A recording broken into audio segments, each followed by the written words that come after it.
At the end of 2025, something very strange began to happen. People did not feel a sense of relief that the year was finally over. They did not feel the usual excitement that comes with a fresh start or a new calendar. Instead, millions of individuals quietly opened their financial applications, stared at the numbers on the screen, and thought the exact same thing. On paper, this was supposed to be a decent year for the economy. Jobs were still available. Wages had technically gone up in many sectors. The entire system did not collapse as many had feared. And yet, as we step into 2026, a vast majority of people are already falling behind before the new year even has a chance to start. The problem is not one single massive mistake. It is not one luxury purchase or one terrible decision that ruined the budget. It is the slow accumulation of thousands of tiny moments that felt harmless at the time. A cup of expensive coffee here, a quick trip to the store there, or a holiday sale that started 3 weeks earlier than it used to in the past. A limited time deal that somehow never seems to end. By the conclusion of last year, the average American was saving only around 4% of their total income.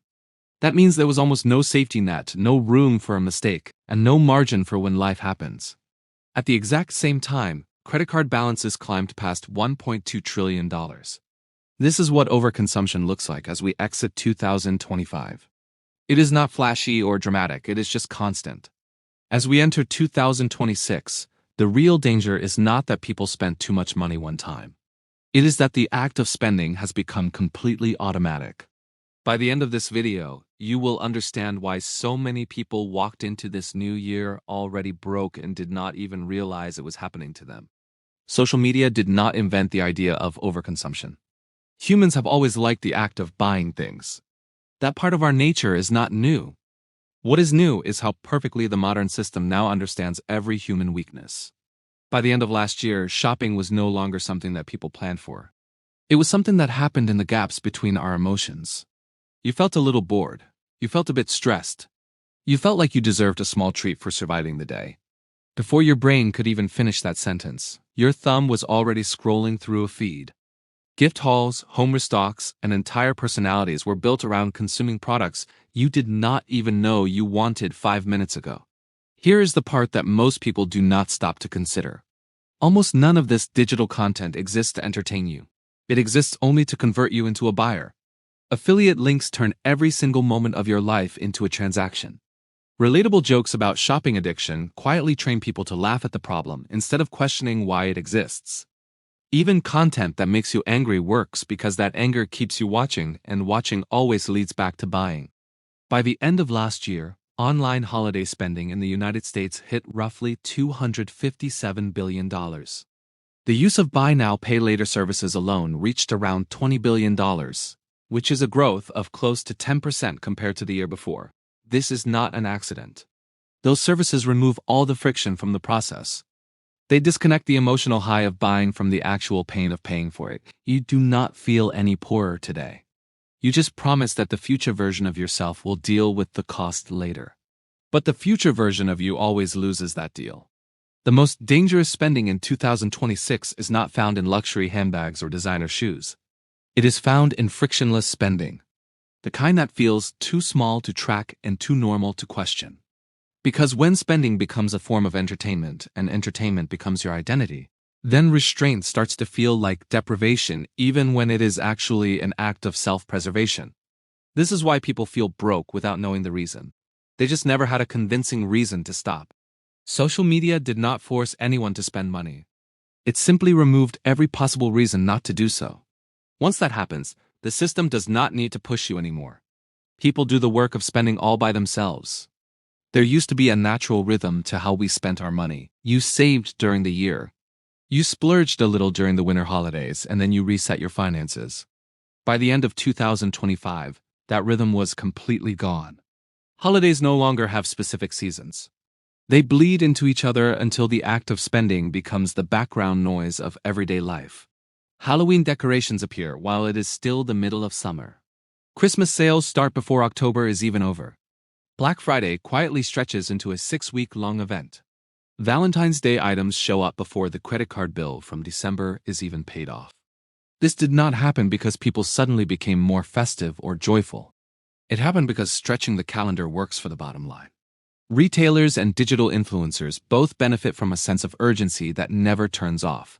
Influencers need longer windows of time to push their links. Brands need cash flow earlier and earlier every season. The consumers are left in a permanent state of now or never, even though the same deal will come back again in a slightly different color next month. By the end of last year, holiday spending in the United States crossed $1 trillion for the first time in history. This did not happen because people were wealthier. It happened because spending was no longer contained to a season. When there is no off-season, there is no time for financial recovery. Bills roll from one celebration directly into the next one. Purchases that were once occasional have now become routine, and financial exhaustion sets in long before the year actually ends. What makes this especially dangerous as we go into 2026 is that fatigue does not stop the spending. It just changes how people choose to spend. When you are tired, you do not plan. You do not compare prices. You just grab what is easy and familiar and what feels comforting in that specific moment. The system thrives on that exhaustion. A calendar that never rests creates a consumer who never resets. When every month feels like a special occasion, nothing feels optional anymore. People do not feel like they are overspending. They feel like they are just keeping up with life.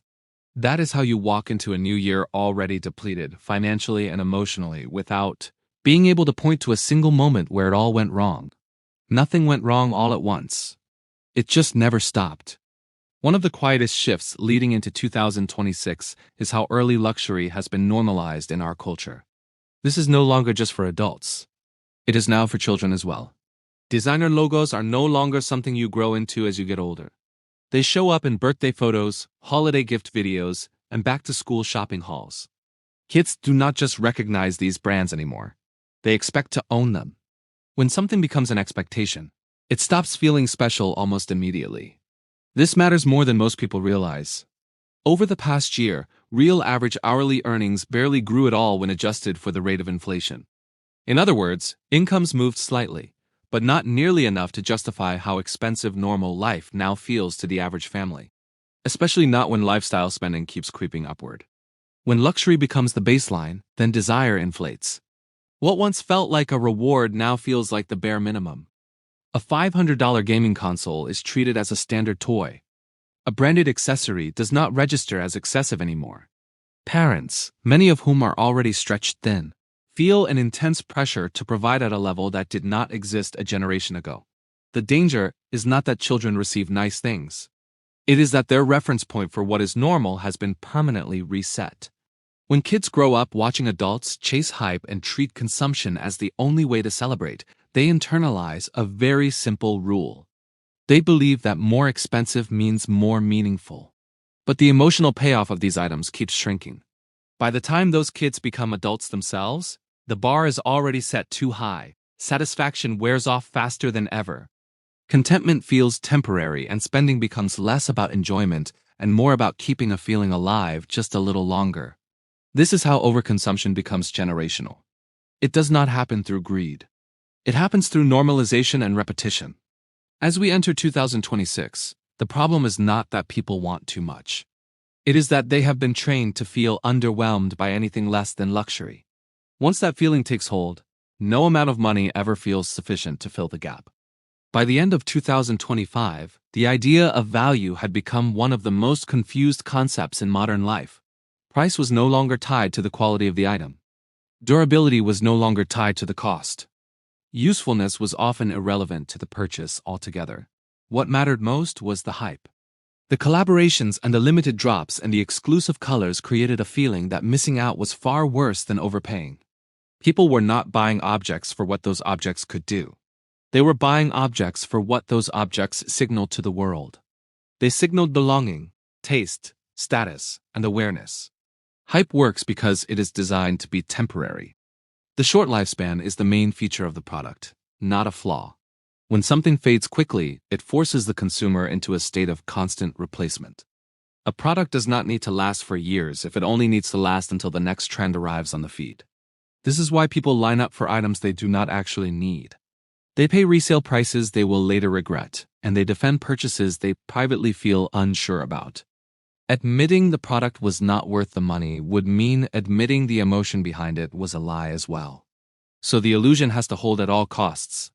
But here's the massive contradiction. Even as prices climbed higher, the perceived value actually shrank.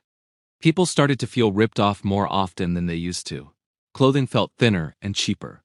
Products broke much sooner than expected. Quality complaints increased even at much higher price points. And yet the spending did not slow down. This is because hype is not about satisfaction. It is about participation.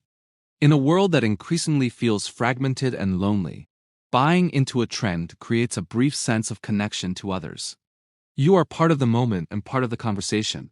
That feeling is powerful, but it is also very expensive. As we move into 2026, more people are realizing something uncomfortable. Most of what they bought for status does not hold any value once the attention of the internet moves on. It has no emotional value and no financial value. Sometimes it does not even have functional value. The money is gone. The excitement is gone. What is left in the house is just clutter. Overconsumption does not feel reckless in the moment. It feels social and validating. It feels necessary until the trend dies. Then you are left holding something you did not really want. Bought with money you did not really have, trying to remember why it ever felt worth it in the first place. Most people do not go broke in dramatic or sudden ways. They do not wake up one morning and decide to ruin their entire financial future. They do not make a single catastrophic purchase. Instead, they bleed slowly over time. By the end of 2025, small joys had become one of the most effective justifications for overspending. A coffee to get through a difficult morning. A quick stop at a big box store because it has been a long week. A beauty restock that feels productive even when nothing was actually used up. Individually, none of these purchases look dangerous on a bank statement. That is exactly why they work so well. The frequency matters much more than the price tag. Spending $20 or $30 a few times a week does not feel like much until it becomes hundreds of dollars a month and thousands of dollars a year. When personal savings hover around 4%, there is no cushion to absorb those costs. This is where the credit cards step in to fill the void. With balances already at record highs nationwide, everyday spending is increasingly financed by debt rather than earned by labor. The swipe of the card feels painless in the moment. The statement arrives much later, and by the time that bill shows up, the emotional benefit of the purchase is long gone. What is left in its place is just stress. Doom spending thrives in these moments of exhaustion. When life feels overwhelming, buying something small creates the illusion of control. You cannot fix the economy or your job or the future. But you can choose a new candle or a drink or a new outfit right now. The problem is that the relief is only temporary while the cost compounds every month. As we enter 2026, many people are discovering that the habits they built to cope with life are now a major part of the problem. The same little treats that once felt harmless are the exact reason there is nothing left at the end of the month. Because these purchases were never framed as luxuries, people do not feel like they need to stop. They feel like they deserve them. That is the ultimate trap. Overconsumption does not ask for your permission. It just asks for a rationalization until you finally add up the total. One of the most uncomfortable truths about this cycle is that it does not end where people think it does. It does not end in the shopping bag or on the shelf. It definitely does not end with a sense of lasting satisfaction. Most of it ends somewhere that people never see. By the end of 2025, the gap between how valuable something felt at the moment of purchase and how little it was worth later had never been clearer. Products expired before they were finished. Clothes lost their shape after just a few washes. Trend-driven items sat untouched once the excitement of the crowd wore off. What once felt essential quickly became just another piece of clutter. Estate sales are one of the most sobering examples of this reality. Entire rooms filled with objects that once mattered deeply to someone are now selling for pennies or not selling at all. This is not about shaming people for owning things. It is about confronting the reality of the system. Most consumer goods are designed with a very short emotional lifespan. They are made to excite you, not to stay with you for years. Once that excitement fades, the object loses its purpose almost instantly. That is when the guilt begins to set in. People start to feel overwhelmed by their own possessions in their own homes. Closets feel crowded and cabinets overflow. Storage units quietly become extensions of our regret. Instead of solving the discomfort, the system offers a familiar solution. It tells you to buy something new to feel better again.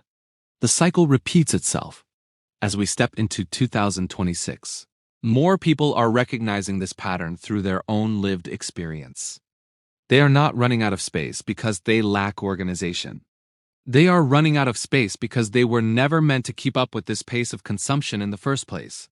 Overconsumption promises happiness at the start and hands you a heavy responsibility later. By the time you are sorting through what to keep and what to throw away, the money is already gone. What remains is the question most people do not ask until it is too late.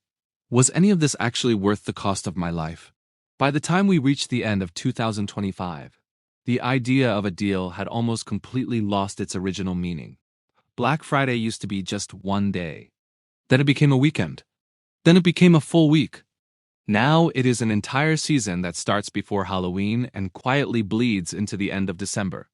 Early access and exclusive drops and limited time offers that somehow come back every few weeks are not there to help you. None of this exists to save you money. It exists to rush you into a choice. Prices are quietly raised weeks in advance so that the discounts look deeper than they actually are. 30% off is framed as a generous offer even when the base prices are significantly higher than they were just a few years ago. The number feels good to the brain even when the math does not work out for the wallet. This is discount theater, and it works because it plays on your anxiety rather than your logic. You are not buying because the deal is incredible. You are buying because you are afraid this is your last chance. By the time the credit card bill arrives, the illusion has already done its job. What makes this especially dangerous going into 2026 is how tired the consumers have become. Fatigue lowers your defenses. When people are overwhelmed, they stop comparing prices and they stop tracking their spending. They stop asking whether something is actually necessary for their life. They just want the process to be over with. So they click and they swipe and they move on to the next thing. Dissatisfaction keeps growing anyway. More people report feeling ripped off by the brands they used to trust. More people feel skeptical about the quality of the goods. More people question whether anything is actually worth the price anymore. But instead of slowing down, the system speeds up because confusion is a profitable state for a business. A consumer who does not trust the prices but keeps buying anyway is the perfect customer. They feel uncertain, but they do not feel empowered enough to stop. Overconsumption does not need great deals to survive. It just needs urgency and noise. In a world where everything is always on sale, restraint becomes the only real bargain that is left. By the start of 2026, a quiet shift began to happen. It was not a trend or a viral challenge. It was just fatigue. People were not suddenly becoming disciplined or financially savvy overnight. They were simply tired of feeling behind all the time. They were tired of opening their apps and feeling a sense of guilt. They were tired of owning things that did not actually make their lives any better. This is where the idea of the no-buy year often gets misunderstood by the public. It is not about self-punishment or deprivation. It is definitely not about pretending you do not like nice things. It is about creating friction. In a system designed to make spending effortless, friction becomes your only protection. Rules matter more than motivation because motivation disappears the moment life gets stressful. The people who actually make lasting changes do not rely on willpower alone. They change their entire environment. They stop going into stores that trigger their impulse buying. They do not do this because they lack self-control. They do it because they understand how predictable human behavior can be. They delay their purchases on purpose. Not forever, but just long enough for the emotional urgency to pass away. They use what they already own in a practical way. They finish the products they have instead of replacing them. They wear the clothes they own instead of upgrading them. They plan their groceries to avoid the aisles that are designed to make them spend more than they intended. None of this is exciting or flashy. None of it goes viral on a feed. But it works. As we move deeper into 2026, the real advantage in life is not just earning slightly more money. It is having space. You need financial space and mental space. You need the ability to say no without feeling like you are missing out on life itself. Overconsumption trains people to believe that restraint is a form of suffering. In reality, restraint is a massive relief. Once someone experiences that relief, it becomes very hard to go back to spending just to feel normal. As we move fully into 2026, one thing is becoming very clear to everyone. Overconsumption was never really about taste or trends or even money. It was about distraction. Buying things became a way to cope with uncertainty and stress and a future that feels harder to plan for every day. For a while, it worked just enough to keep people spending without asking any hard questions. But now the cost is visible to everyone. It is not just on the credit card statements. It is found in the exhaustion and the clutter and the constant feeling of running without getting anywhere. The truth is that overconsumption is not a personal failure of character. It is a system that rewards the impulse and punishes the pause. But awareness changes the entire equation. Going into 2026, the real flex is not having the newest item. It is not about keeping up with the neighbors. It is not about proving anything to anyone on the internet. The real flex is having a margin. It is being able to walk past something you want and realize that you do not need it. It is about having money and space and attention left over for what actually matters in this world.